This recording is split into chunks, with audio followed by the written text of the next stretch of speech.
Can you kill the lights?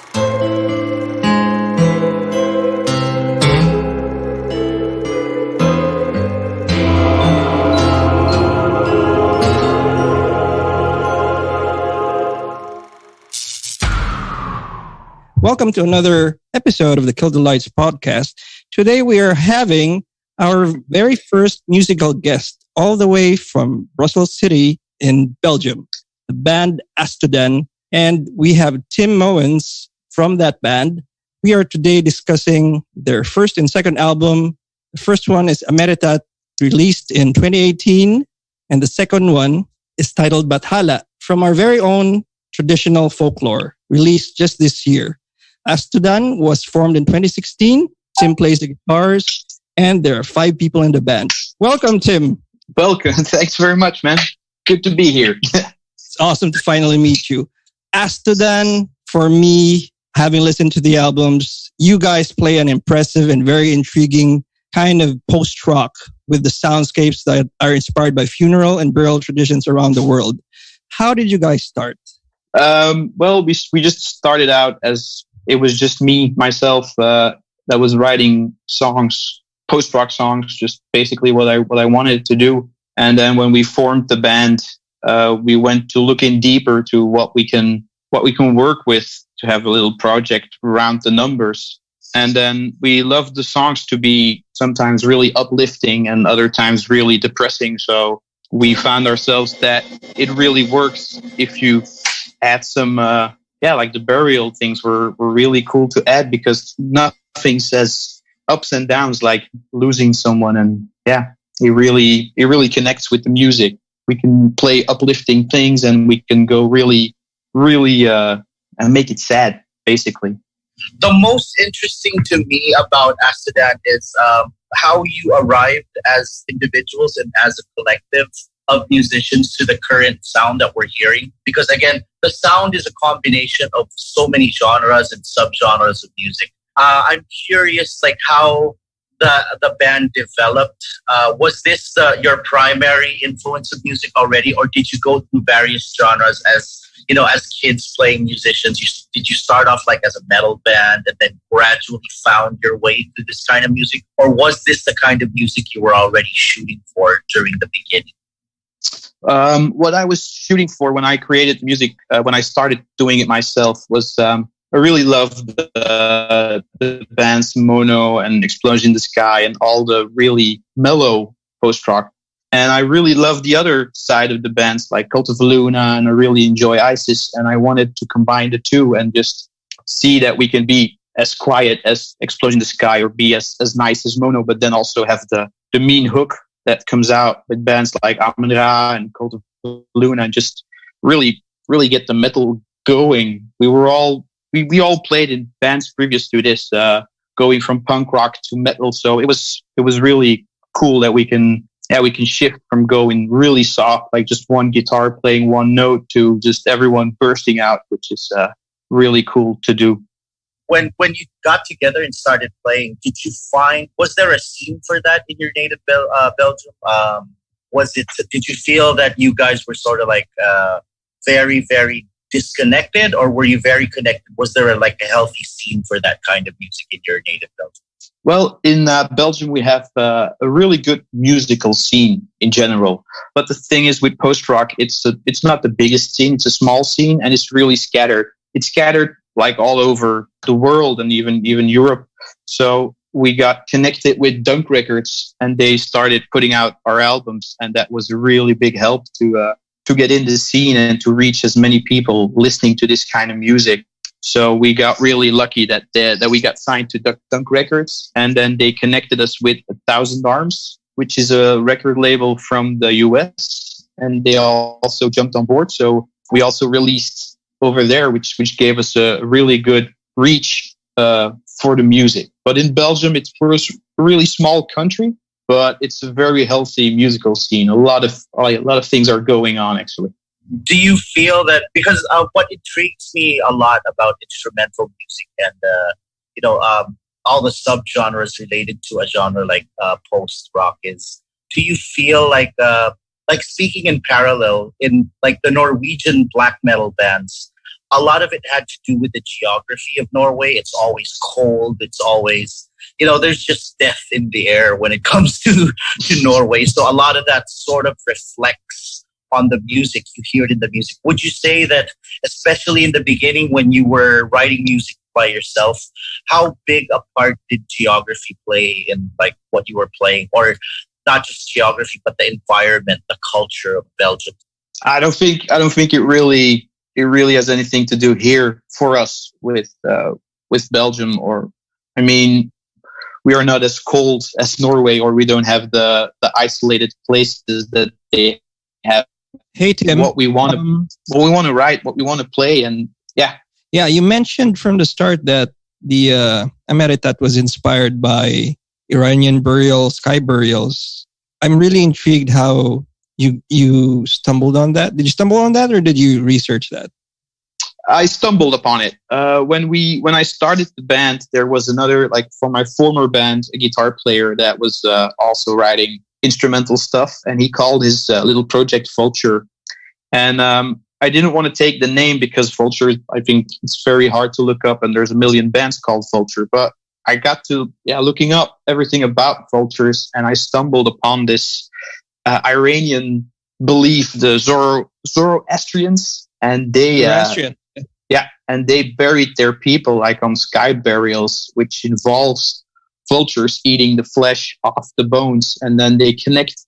When the bones are clear from all the flesh, they collect them and they put them in the center. There's a well on this tower, and that well is called an Astodan. So that's basically when everything became full circle. And then I realized that we should make more instrumental records and just have them all have this same feel of what happens in different cultures, like when they're burying people, because there's a lot of cool stuff going around in the world, and I'm really looking forward to getting deeper into it. And that's why the second album I stumbled upon you guys, and this tribe in Cavite, and they I was blown away about the burials that they put the people upright in trees. So yeah, actually, that was what led me, guys, to your second album, Bathala, which means God or deity in our native Tagalog language. It's so interesting for our folklore to reach all the way to Europe, and especially in Belgium. What initially attracted you to we call them log burials. I mean, of course, it's tree burials, but the log burials were quite a problem back in the day because people would just stumble on corpses in trees, not knowing it was a cemetery of some sort. Like, because the land would become hard sometimes, and Cavite has a hilly kind of structure to its landscape. So I'm very interested what drew you particularly to this kind of folklore and not other Southeast Asian traditions. Well, I stumbled upon the Sagada. Is that correct? The hanging coffins. Yes. Yeah, I stumbled upon that, and then looking further into all the rest that was going on in your country, I stumbled upon the Cavite, the log burials, and for me that was the one that spoke to me the much. That spoke to me basically because I thought that was just insane, with people just traveling around the forest and just hollowing out this tree and just giving themselves back to nature when they die. I think that's a beautiful thing. Yeah, the imagery from Likha particularly. Likha is the single, right? We'll have an opportunity to insert that later. You guys should listen for that.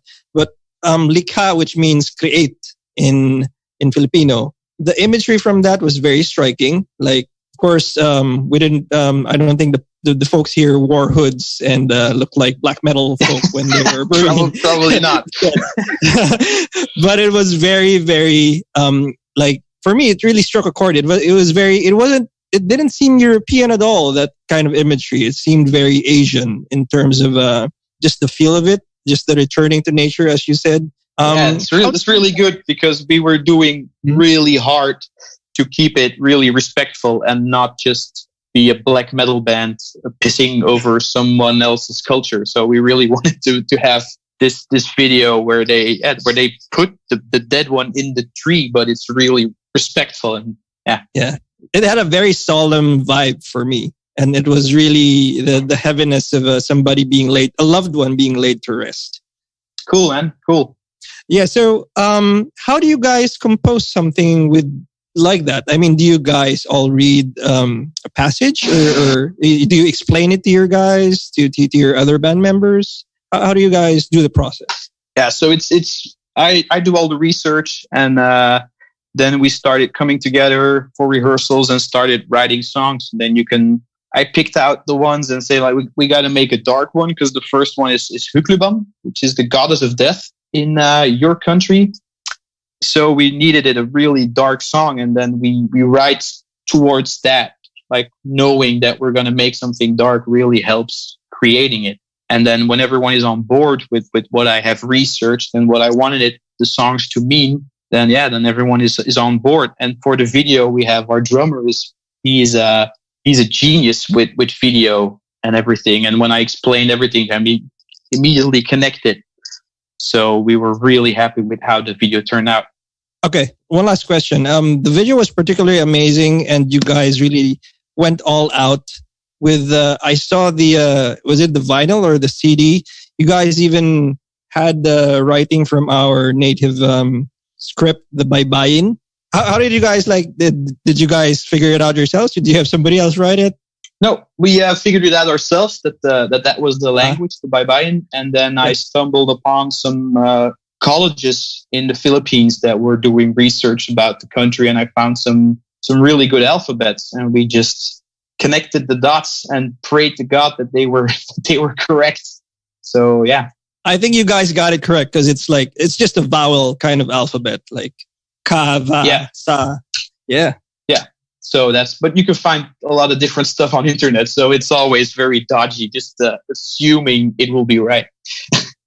Well, again, like Carl was mentioning, the sheer amount of work and research that goes into creating not just music, but like cohesive albums to the themes that you guys explore is such a big task. I'm curious, as musicians, I've always been curious, especially with, post-rock atmospheric music is concerned, is I'm pretty sure you guys are not just wearing the hats of musicians, but you're also wearing the producer's hats. Because it's so hard to translate like atmosphere, you have droning notes, you have lengthy songs. Is it challenging? Do you find, as the guy behind the songs, to know the perfect balance of, yes, this should go on for a while, and also balancing the fact, the point of view of the listener that, this can't be that long? I mean, where do you find that balance? How do you fine tune that process to make sure that the album does make sense, or all the songs, when finally put together, how it makes sense? Well, I think it's when I'm writing by myself, it's just completely how I feel, how it's supposed to be. And that's the fun part about writing instrumental music, is that you don't have to take account for someone singing over it. So you don't have to repeat parts to have a chorus or anything. You can just let the song be born and just go from point A to point B, and whatever it is, it can be. And then when you start rehearsing it as a band, then you can see the other guys jumping in and saying like, this bass part is a bit, I don't know, it's not the best, I think I can do it better. And then he does it. And so everything is just basically being born at the time that we are writing, which is really, really fun process to go through. When it comes to playing the songs live, do you find that you stick to the album, or are you more of the kind of musicians that, hey, you know what, the live experience should be or should have its major or minor differences to what the people get on the album? We're taking account for people definitely at shows, like when you're playing a bar and people are talking, and then we go faster to the heavier parts. And then with the last tour, we played a festival in Switzerland called Bergmal Festival, and there were 400 people in the room, and it was quiet as a mouse when we were playing. So then when we came to a very drony part, I started nodding to the other guitar player just to let's pull this, let's just pull it out and just see how long we can do this. And I think we ended up playing it 2 minutes, and it felt so good. And when we then came to the outburst part, it was just, it was a magical moment. So I really feel that you should kind of take in account with what people are experiencing. If it's a bar and everyone is drinking and having a good time, there's no need for us to be all mellow and all soft. And then when you play this big festival with people just really, really caring about the music and being in the moment, then it's really natural for us to just keep the parts a bit going on and just create general the vibe that everyone is in. What I liked about what you said was in certain situations you throw a nod to your band members, and then you're sort of figuring it out as you're playing live. Is that challenging, especially knowing that you came from one guy writing all the songs, you had the idea that goes in your head? Was it a long journey to find the right band members? Because I imagine you have to be unbelievably tight and unbelievably know each other's strengths to be able to pull something off, like almost on the fly live. Yeah, well, it's definitely the one that we know each other, what we can do, and yeah, I like, we all played in bands before, sometimes together, sometimes not. But I knew when I started this band that who were the guys that I needed to fill in the spots. And like, I know the other guitar players are 10 times better than me, and we all have a really good connection of when something goes wrong, we just have to look at each other and they know what time it is, and that's really important. Same for the drummer, same for the bass player. It feels really great to be on stage with those guys. Awesome. Anyway, again, a lot of people, they can catch you on YouTube. The singles, where are the singles available? Where are the albums available aside from YouTube? Like, if there are people who are interested and they want to get copies, they really want to get into it, where's the best place for them to look for your music? Well, we're kind of having a little hiccup with Spotify. The label was supposed to drop the album on the day of release, but there was a single we released a month before that got mixed up, and now everyone is really doing their best to get the album on Spotify as soon as possible and on Apple Music. So for now, it's YouTube is the go-to channel to listen to music. We're also on Bandcamp, where you can buy the MP3. So. But like, also, Astodan is a really easy name to find. So just Google Astodan, you'll find what you need. Okay. So the band is called Astodan. We're talking to Tim right now. And Pathala is the latest from them. Please do check it out. On Facebook, they are at Astodan Band. So like Tim mentioned, it's pretty easy to remember. And Tim, we'd like to ask you to invite a lot of our listeners to check out your singles and your music. So we're giving you the mic right now. We're giving you the floor. And maybe a special shout out to the Filipino fans of Astodan. All right. Yeah, man.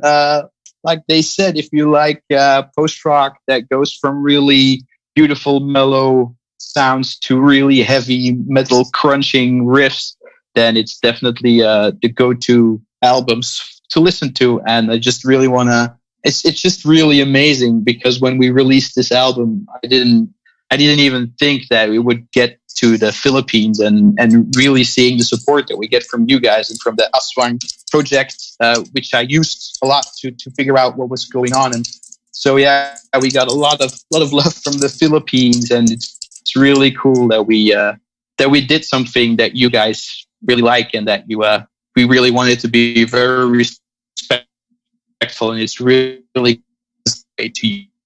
So we can come over and play a couple shows there. That would be awesome. And that would be great, Tim. Can you tell us, because Likha will be on here on this episode, could you tell us a bit about how Likha was made, the inspiration behind it? I mean, the imagery that goes along with the song. Yeah, the imagery, but you guys say Likha means creation, and I found great. And there was a college in the Philippines somewhere, and someone made it an entire booklet about it, and there it says that the Likha was a statue that they carved out of wood, and that they, when the corpse was put in the tree, that they put the Likha statue with it in the tree. So that's what I understood of it. Of course, creation also works, so that's really good. But the thing I read that it was a statue that was put in the tree with the deceased. Wow. I better look it up. It's probably some pre-colonial tradition. Thank you so much, Tim. Yeah, it's what I found was that in the Cavite was really, really long before the Spanish invasion and all that stuff. So I think it goes way back. Yeah, it likely does. But then again, it's your culture, so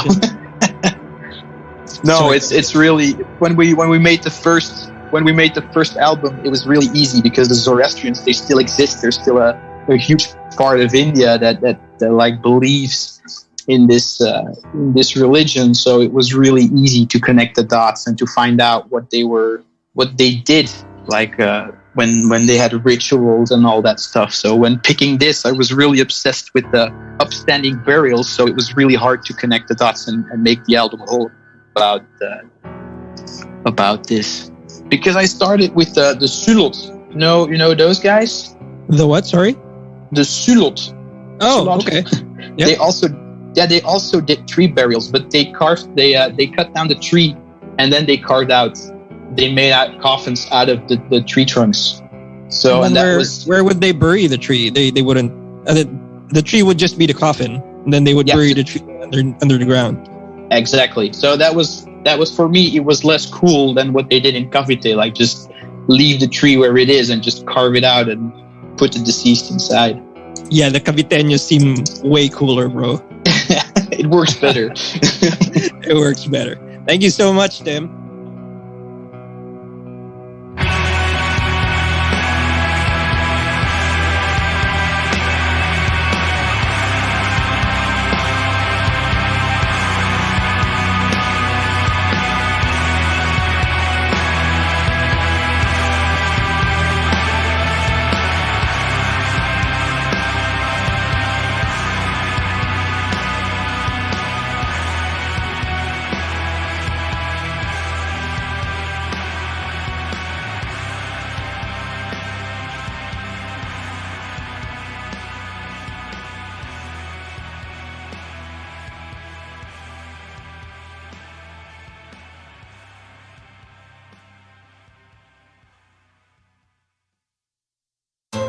This has been the Kill the Lights podcast.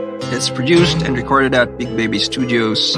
Follow us on Facebook and follow us on Spotify or wherever you get your podcasts.